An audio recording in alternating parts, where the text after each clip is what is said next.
tādam interesantam posmam eju cauri. Gribu padalīties savās pārdomās, jo zinu, ka daudziem tas varētu būt vērtīgi. Par tādu iekšēju vientulības sajūtu, kas sevišķi aktualizējas brīžos, kad ir daudz jāuzņemās, kad ir daudz sajūtu, kad ir daudz pienākumu,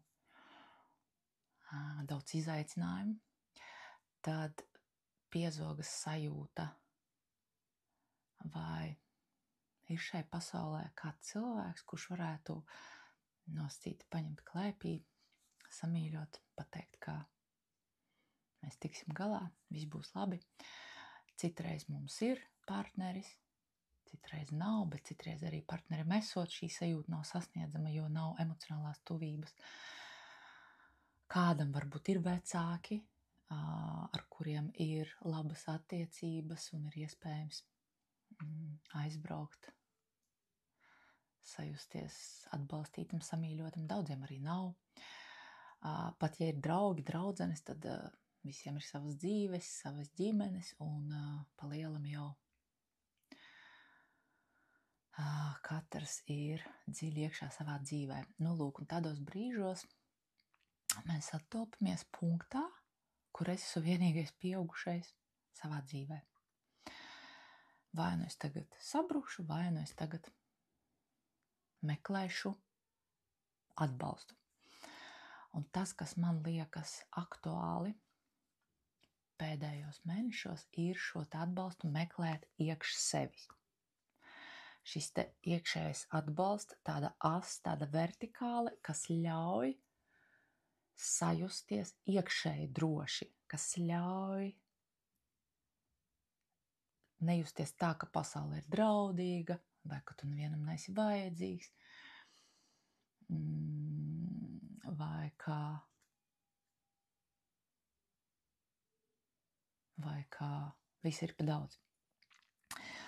Un tas mani uzvedināja uz ideju, ka lai šo iekšējo balstu izbūvētu, vai, ja tas jau ir bijis, tā teikt, nostiprinātu, nepietiek tikai ar vēlmi. Šeit pilnīgi noteikti ir uzreiz ieskatīšanās savā patiesībā, kas es īsti esmu, ko es īsti gribu, kas ir manas vajadzības, vai šīs manas vajadzības ir tikušas apmierināts vai nav tikušas apmierināts. Tāpat šeit būs neizbēgams darbs ar savām ēnām, kas ir tās ēnas, ko es ignorēju, apspiežu, kurām es neļauju būt, līdz ar to zaudēju enerģiju. Un tik līdz tas viss sāk summēties, iespēja sadzirdēt savu iekšējo patiesību, iespēja paņemt resursu, paņemt enerģiju no savām psihes ēnas daļām, sāk šis te iekšējais balsts stiprināties, gluži kā bambusa kociņš, kurš paliek kokaināks un pārliecinātāks savā izpildījumā. Lūk, un tajā brīdī, kad tu pēkšņi saproti, ka būt vienīgajiem pieaugušajiem savā dzīvē ir normāli, ka balstīties uz sevi pamatos ir visveselīgākais veids, kas neraisa līdzatkarību, kas neraisa emocionālās šūpoles un kas neliek dzīvot gaidās. Tas palēnām sāk savu klāt pievilkt jau ārēju sajūtu, bet ārējā sajūta nav par konkrētu cilvēku iesaisti, par konkrētu cilvēku rīcībām. Tas ir vairāk par tādu visuma vai lauka, tādu maigu, netveramu atbalstu. Varētu teikt, tā ir sajūta, kad sāc uzticēties tam, ka viss notiek, ka pasaule ir sadosies rokās, ka pa lielam jau tevi visi atbalsta.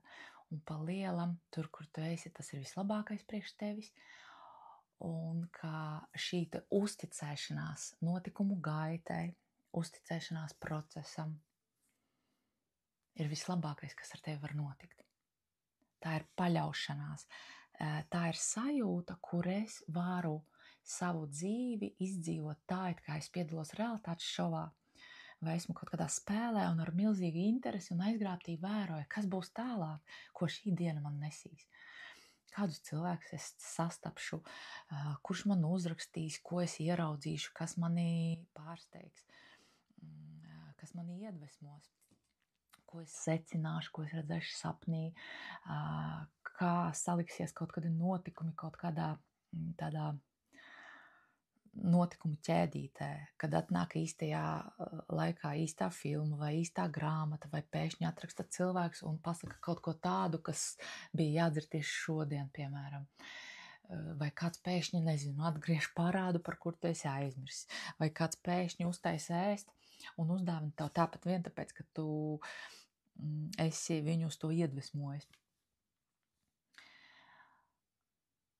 Tad mana šī brīža sajūta ķēdīte, uz ko es arī gribu vedināt tevi, ir atspērties no punkta, kur tu jūties pazaudējies, vientuļš, nesaprasts, netaisnīgi apdalīts, pārguris un neaprūpēt, līdz punktam, kur patiesībā visums, pasaule, apkārtējie cilvēki, apkārtējie dzīvnieki un apkārtējie apstākļi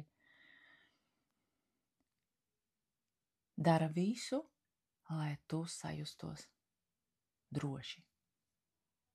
Lai tu sajustos kā pieaudzis cilvēks, pietiekami labi, lai šo dzīvi izdzīvotu vieglumā. Un svarīgi šajā visā procesā neiekrist lielās gaidās arī attiecībā pret sevi. Ja es šajā aprakstītajā ceļā ik pa brīdi iekrītu mazā bērna pozīcijā vai kritiķa pozīcijā vai upura pozīcijā, kurš čīkst un neko vairs negrib, tad es to pieņemu. Šeit ļoti labi nostrādā vecā, labā Ho'oponopono tehnika, kur, lai kas ar mani notiktu, lai kā es justos, lai kā mēs ietu cauri, es sev piedodu, es sevi mīlu. Un viss. Tā mēs sevi audzējam, tā mēs iegūstam bāzes drošību, kuru vairs nekas un nekad neizjauks.